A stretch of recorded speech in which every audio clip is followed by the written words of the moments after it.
She was the last pharaoh of Egypt, the lover of emperors, the enemy of Rome, and the architect of her own legend. Cleopatra did not just rule a kingdom, she bent the most powerful men in history to her will, defied an empire, and walked willingly into death rather than live without her crown. Her story is not one of beauty alone, but of ruthless intelligence, fearless ambition, and a legacy so powerful that not even centuries of Roman propaganda could bury it.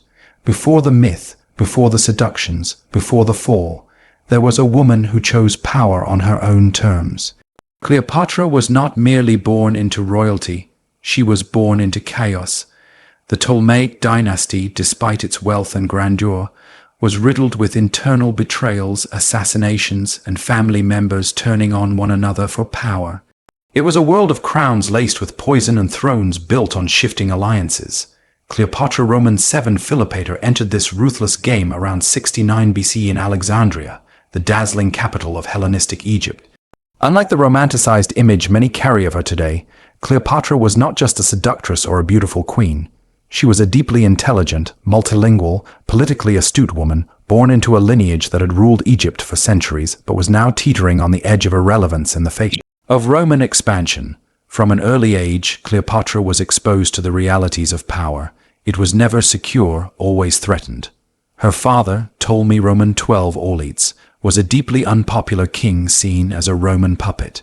His rule was so contested that at one point he fled Egypt, leaving his daughter to witness first, and how fragile a crown could be.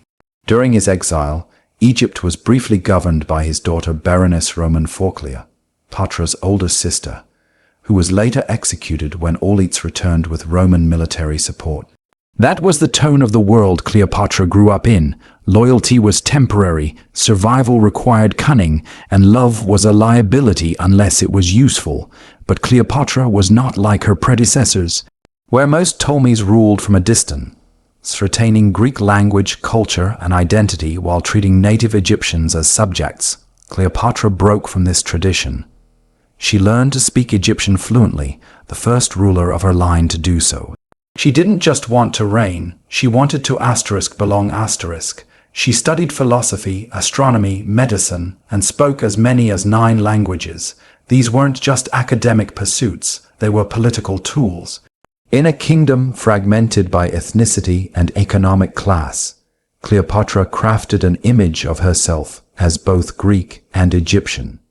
She positioned herself as the reincarnation of Isis, the divine mother and goddess of magic, merging religion and rule to consolidate her power. Yet her path to the throne was anything but smooth. When her father died in 51 BC, Cleopatra, just 18 years old, was named co-ruler alongside her 10-year-old brother Ptolemy XIII in a forced sibling marriage customary among the Ptolemies. But power shared is power divided. Within a few years, tensions erupted. Cleopatra's boldness, independence, and political assertiveness alarmed the court and the powerful advisors behind her brother. She was pushed out of Alexandria, exiled to the eastern desert regions with only a small loyal faction by her side. Most would have seen this as a death sentence. Cleopatra saw it as an opportunity. Her comeback was nothing short of legendary. At the time, Julius Caesar, Rome's most powerful man, had arrived in Egypt in pursuit of Pompey the Great during the Roman Civil War. Pompey had been murdered on Egyptian soil, a gesture meant to please Caesar, but which horrified him. Cleopatra saw her opening. What happened next would echo through history. She smuggled herself back into the royal palace in Alexandria, reportedly hidden inside a rug or bedding sack, and was presented to Caesar. This meeting wasn't just a bold theatrical act. It was a masterstroke of psychological timing, political intuition, and calculated risk. Whether Caesar was captivated by her beauty, intelligence, or daring, what's clear is that Cleopatra knew how to command attention without begging for it. She made herself impossible to ignore, and in a world run by men, especially Roman men who saw Eastern queens as exotic but expendable, that was her superpower. Caesar sided with Cleopatra in the dynastic war against her brother. The result was the brief Alexandrian War, a bloody urban conflict in which Ptolemy Roman 13 drowned in the Nile and Cleopatra was restored to the throne, this time with another younger brother, Ptolemy Roman 14, as her new co-ruler and political cover. But Cleopatra wasn't merely restored. She rose. Her return to power was now backed by Rome's might. Her alliance with Caesar was sealed both politically and romantically, and she had proven her ability to not only survive, but outmaneuver anyone in her path. She gave birth to Caesar's son, Caesarion, further legitimizing her bond to the Roman dictator and extending her influence beyond Egypt's borders. Yet this wasn't the story of a woman who clung to powerful men. This was a ruler who used every tool at her disposal to protect her kingdom, her legacy, and her bloodline. Her reign was no puppet show. Cleopatra stabilized the economy, implemented currency reforms, and navigated trade routes in a Mediterranean increasingly dominated by Rome. She knew she was walking a tightrope between appeasement and autonomy. She also knew that her reign would always be questioned, not just because she was a woman, but because she was too smart, too bold, too strategic. But in the ancient world, that was the only kind of queen who could survive. This was the beginning of Cleopatra's legend, not as a helpless romantic entangled in affairs, but as a ruler forged in exile, shaped by betrayal, and defined by her return. She would go on to seduce empires and challenge Rome itself, but none of that would have been possible if she hadn't first mastered the art of survival in her own fractured homeland. Before she was myth, she was a young woman who refused to vanish quietly. She came back, and she came back as a queen. Cleopatra's alliance with Julius Caesar was not born out of infatuation or coincidence. It was the result of a brilliant political calculation in the face of collapse. By the time she was exiled from Alexandria by her younger brother's advisors, her power was nearly extinguished. She had lost the palace, the army, and the support of the court. But Cleopatra understood something far more valuable than brute force, timing and influence. Julius Caesar had arrived in Egypt not merely as a Roman general, but as a man in pursuit of control over the entire Roman world. The civil war between him and Pompey the Great had torn Rome apart. Pompey, once Caesar's ally, had fled to Egypt seeking refuge, and was swiftly assassinated by Ptolemy Roman 13's advisors, hoping to gain Caesar's favor. Instead, they horrified him. Caesar had come to Egypt to solve a Roman war, but he walked straight into an Egyptian one. Cleopatra made her move with the kind of theatrical cunning that would come to define her legend. She slipped past the guards of her own palace, concealed in a sack or rolled in a rug, depending on the version of history one believes, and had herself delivered to Caesar's private chambers. It was bold, almost absurdly so, but that act changed history. When Caesar unrolled that rug and saw the 21-year-old queen standing before him, radiant, composed, and unbending, he wasn't meeting just another defeated monarch begging for help. He was facing someone who understood the mechanics of power, seduction, and perception at the highest level. Cleopatra didn't plead for assistance, she offered a partnership. Their union, both political and romantic, sent shockwaves through Egypt and Rome. To Caesar, Cleopatra was a useful ally in a strategically vital region. Egypt's grain-fed Rome and its wealth could fund further campaigns. To Cleopatra, Caesar was more than a rescuer. He was a lifeline to survival and expansion.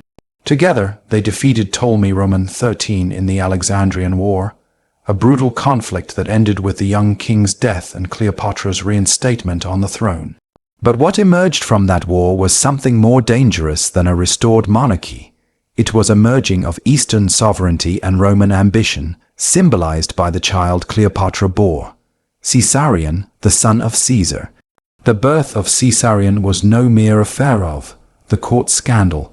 It was a direct political statement. Cleopatra was not just aligning herself with Rome's greatest man, she was staking a claim to Rome's future. If Caesar were to recognize Caesarion publicly, it would shift the entire Roman line of succession. Cleopatra knew this, and so did Caesar, but in Rome, such a connection was treasonous to many. Caesar already had enemies who viewed him as a monarch in disguise. His affair with Cleopatra, and his willingness to honor her as a queen, gave fuel to those who believed he intended to crown himself a king, destroy the Republic, and merge with the East. When Cleopatra visited Rome in 46 BC, it was a scandal unlike any other. She arrived not as a mistress in the shadows, but as a sovereign queen, hosted in one of Caesar's private estates just outside the city. Statues of her were erected in temples. She walked the streets as if they were her own. Roman matrons whispered, senators fumed, and Caesar's wife, Calpurnia, was humiliated. Cleopatra didn't shrink from any of it. She played the part of Isis incarnate, queen of Egypt, mother of Caesar's child, and consort to the most powerful man in the world. Her presence was not only a symbol of power, it was a provocation. For Cleopatra, this was more than personal. It was geopolitical. She envisioned a new world order, where Egypt was not Rome's colony but its equal, joined through blood, trade, and shared vision. She believed that by positioning Caesarion as Caesar's heir, she could ensure Egypt's survival against the storm of Roman imperialism. But such dreams were fragile, and the Roman world was not ready for a queen, a child of mixed heritage, or the merging of East and West under one banner.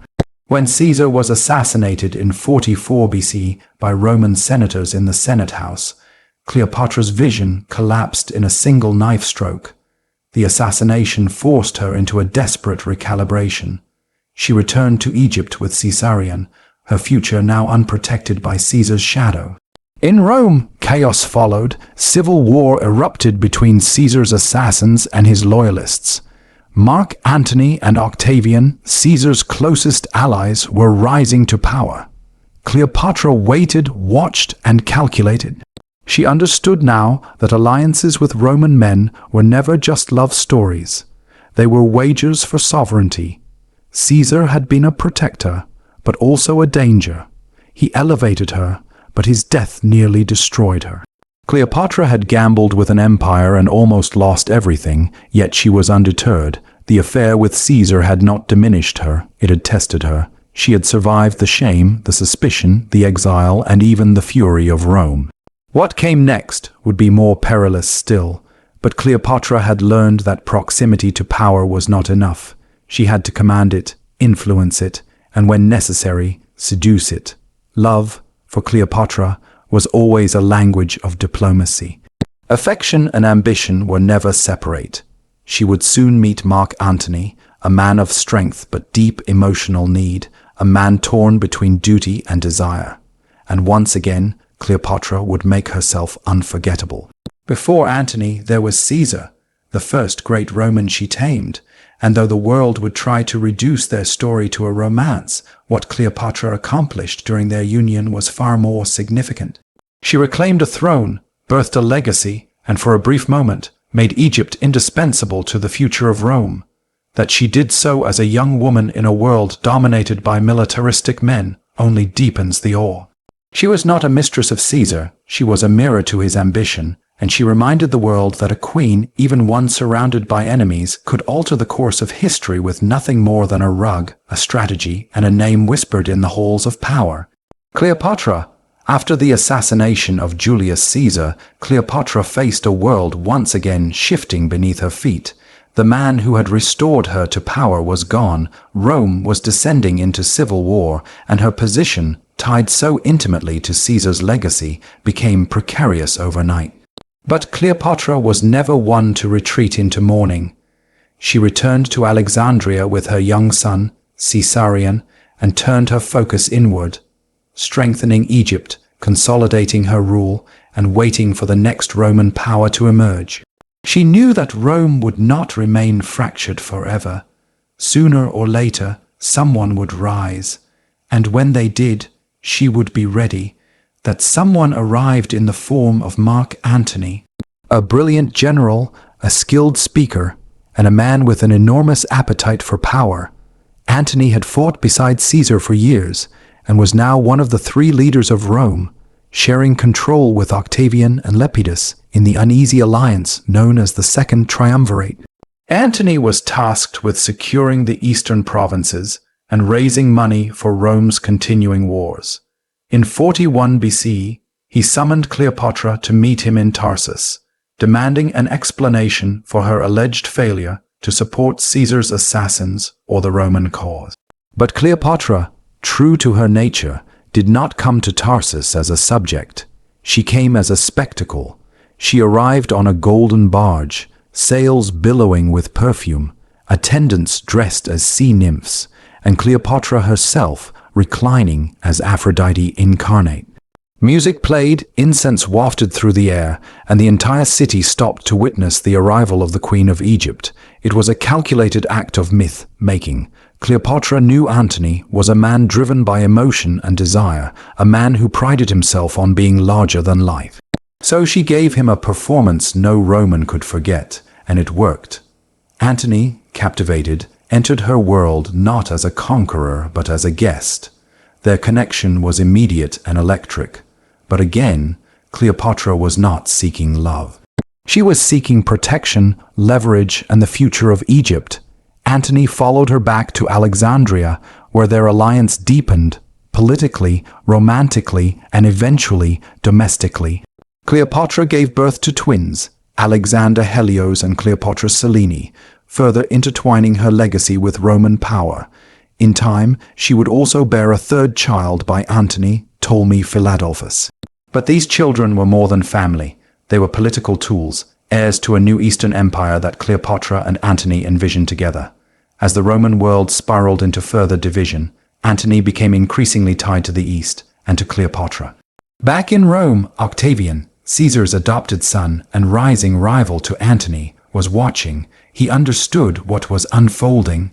Cleopatra was not simply a queen Antony happened to fall in love with. She was a symbol of a rival world order, an Eastern monarch with the wealth and ambition to challenge Rome's supremacy. And Antony, once a Roman hero, was being consumed by her orbit. Together, Antony and Cleopatra made a fateful decision. They would no longer just defend Egypt, they would expand it. In 34 BC, Antony held a grand ceremony in Alexandria known as the Donations of Alexandria. It was part celebration, part coronation, and full-blown provocation. In front of a gathered crowd, Antony declared Cleopatra Queen of Kings and distributed vast territories of Roman land to their children. Caesarion was declared the legitimate son of Julius Caesar and King of Kings in his own right. These gestures enraged the Roman elite. Octavian seized on this moment, portraying Antony as a traitor, bewitched by an Eastern temptress who sought to steal Rome's greatness and crown her illegitimate son as Caesar's heir. The propaganda war exploded. Cleopatra became the perfect villain in Octavian's narrative, decadent, manipulative, foreign, dangerous. She was painted as a corrupting force pulling Antony away from his Roman duty. Her intelligence, beauty, and confidence, which once dazzled Caesar and Antony, were now turned against her in Roman rhetoric. But Cleopatra did not back down. She and Antony prepared for war. They believed their alliance, their armies, and their children could birth a new empire, one not centered in Rome but in Alexandria, a new Rome infused with Egyptian power. Their last stand came in 31 BCE at the Battle of Actium. Antony and Cleopatra's combined naval forces met Octavian's fleet off the western coast of Greece. It was not just a military battle. It was the climax of a struggle between two visions of the world. The battle was a disaster. Miscommunication, shifting winds, and betrayal by key allies left Antony's forces vulnerable. In the middle of the chaos, Cleopatra's ships broke formation and fled. Whether it was a pre-planned retreat or panic, Antony followed her, abandoning the battle and sealing their fate. Back in Egypt, the couple made one final attempt to resist Octavian's advancing legions, but it was futile. As Octavian marched on Alexandria, Antony, consumed by defeat and despair, fell on his sword. Dying and bleeding, he was brought to Cleopatra, who had barricaded herself inside her mausoleum. There he died in her arms. It was not the glorious end either of them had imagined. Octavian captured the city soon after. Cleopatra, understanding what was coming, prepared herself not for submission but for legend. She arranged her affairs, ensured her children were protected, and then, according to most accounts, took her own life. The method remains a mystery. Was it the famous asp poison hidden in a hairpin or something else entirely? What mattered was the message. Cleopatra would not be paraded through Rome in chains, humiliated before the people of a city she once rivaled. She chose her death, just as she had chosen every step of her life. With her death, a chapter closed, not just on her life, but on Egypt's independence. Octavian annexed Egypt into the Roman Empire. Caesarion was hunted down and killed. Her children with Antony were taken to Rome and raised in obscurity, but Cleopatra's image endured. To some, she was the last true pharaoh. To others, the woman who nearly rewrote the world. Love and war had always been inseparable in her life. And in the end, both defined her legacy. The final chapter of Cleopatra's life began not with defeat, but with defiance. After the disastrous loss at the Battle of Actium, she and Mark Antony returned to Alexandria, knowing full well that the tide had turned against them. Octavian was no longer simply a rival. He was the inevitable future. Yet even as his forces advanced on Egypt, Cleopatra refused to collapse into panic. She did not surrender immediately. She fortified her city, shored up whatever military resources remained, and entered negotiations, still believing there might be a path to survival, not just for herself, but for her dynasty. Mark Antony, however, was unraveling. The proud Roman general who once commanded legions and conquered provinces had now become a man haunted by failure. He paced the marble halls of Alexandria as rumors circulated about betrayals, defections, and the weakening of their grip on power. Cleopatra saw him fading. The man who once stood beside her as a partner in power was now lost in bouts of despair. But Cleopatra never broke. Even in the darkest hours, she plotted, calculated, and imagined possibilities others could not see. She reached out to Octavian in secret, offering to abdicate in favor of her son Caesarion, hoping that the boy's lineage, being the son of Julius Caesar, might stay the conqueror's hand. Octavian, of course, had no intention of sharing power. He had inherited not just Caesar's name, but his ambition. Cleopatra was too dangerous to be left alive. She was not simply a queen. She was a symbol, a rallying point, a threat to Roman dominance. And Caesarion, her son, was even more dangerous. If Caesar's true bloodline lived on in Egypt, it could fracture Rome forever. Octavian understood this, and while he played a diplomatic game on the surface, he prepared to take Alexandria by force and eliminate every obstacle to his rule. As his armies drew closer, Antony's spirit collapsed entirely. He received false news that Cleopatra had taken her life, and in a moment of crushing sorrow, he fell on his sword. The wound was not immediately fatal, and when he learned the truth, that Cleopatra still lived, he demanded to be taken to her.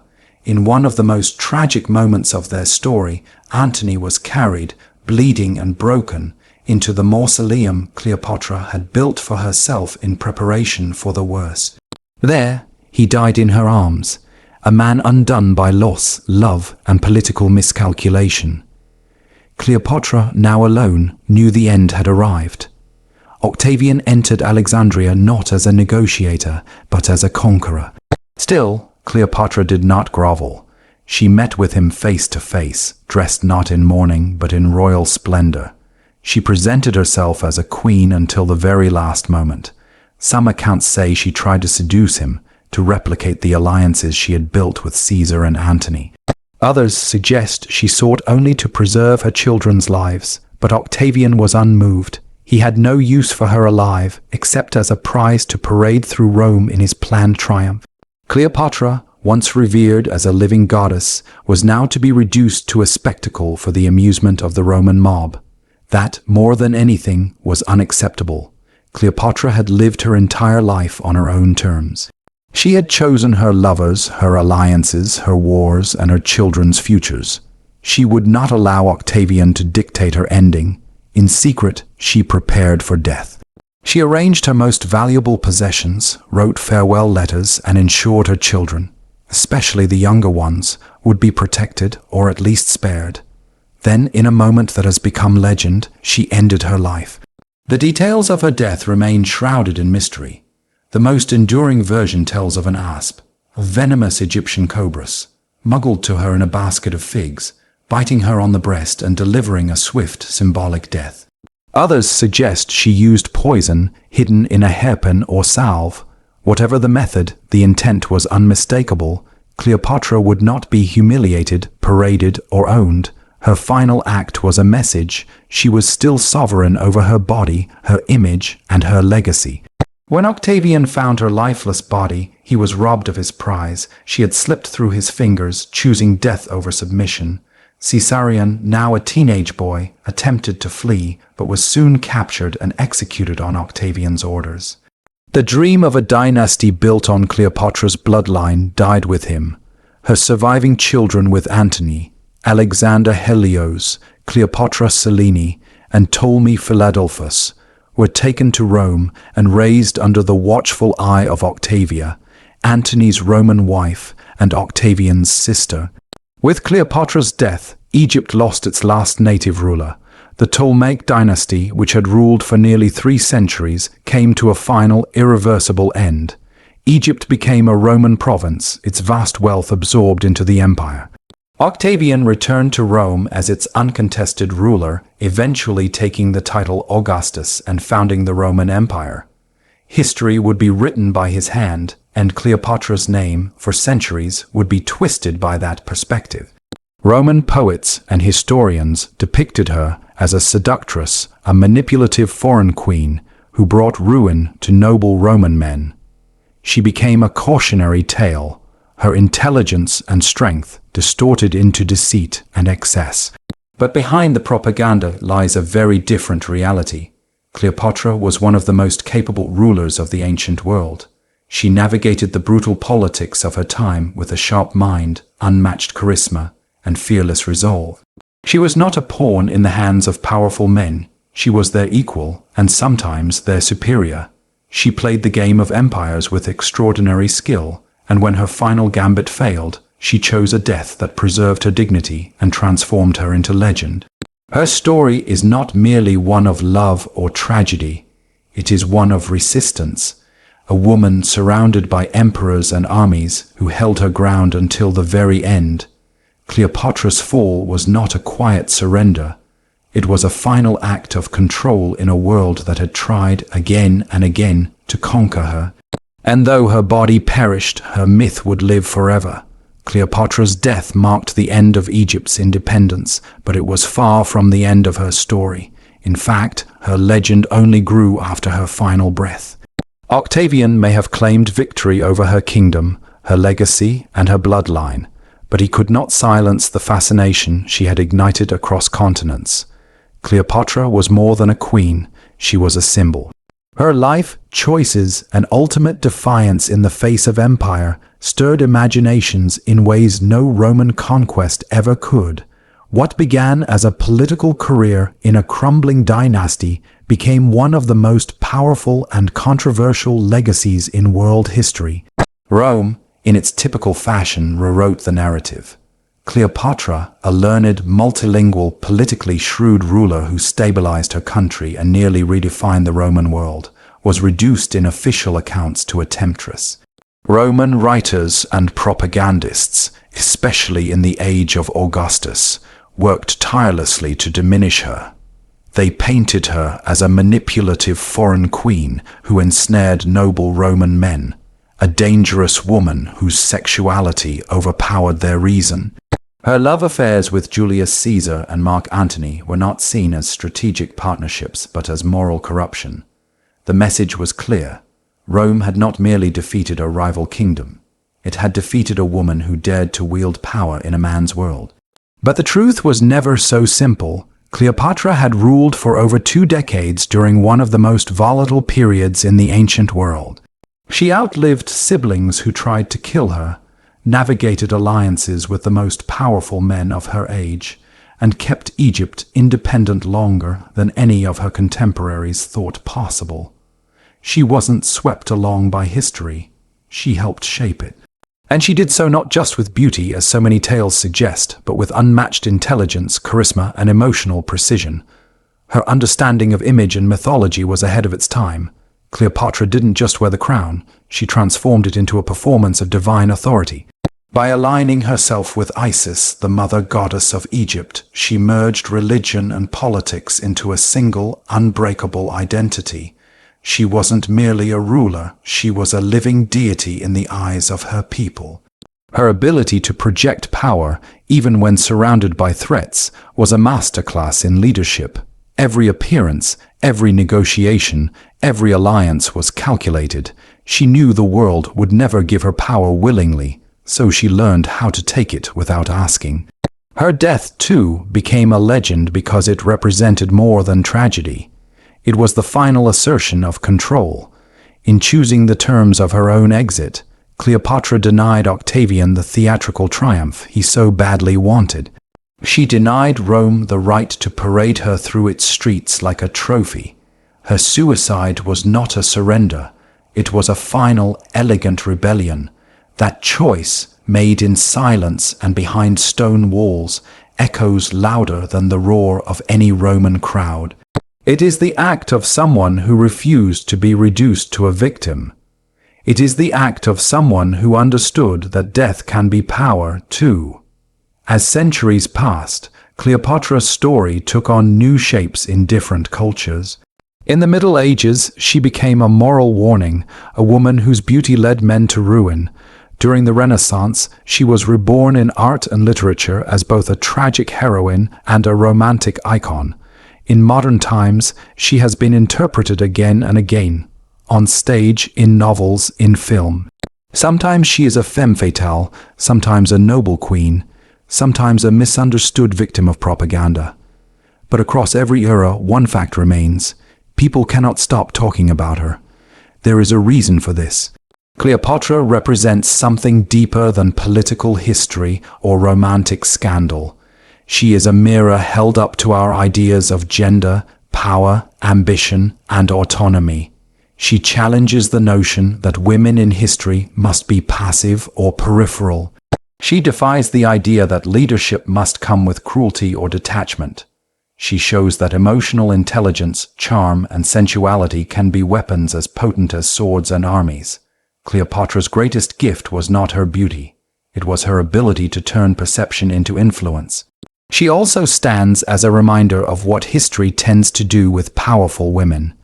Where men are called strategic, women are called manipulative. Where men are admired for ambition, women are accused of overreaching. Cleopatra was not immune to these judgments. In fact, she may be their most famous victim, but she was also their greatest challenger. She lived without apology. She loved without hesitation. She ruled without shame. And when the world came to strip her of dignity, she chose silence over spectacle, death over disgrace. Even now, Cleopatra refuses to be defined by a single version of herself. She remains elusive, part historical figure, part myth, part mirror. Scholars still debate her appearance, her intentions, even the nature of her relationships. But the need to understand her, to interpret her, to give her meaning, that alone speaks volumes. She still captivates us because she was never meant to fit inside the narrow frame that history tried to build around her. She was too complex, too clever, too human, and too divine all at once. Cleopatra's legacy is not carved in stone. It lives on in every question she raises. Can a woman lead without compromise? Can power be wielded through love instead of domination? Can dignity survive defeat? The answers don't belong to Rome or Egypt or even to time. They belong to her. Cleopatra, queen of kings, mother, lover, ruler, strategist, and legend. In life, she challenged the most powerful empire the world had ever known. In death, she became immortal, not through monuments, but through memory. And centuries later, her shadow still rules, not over a kingdom of gold and marble, but over the human imagination.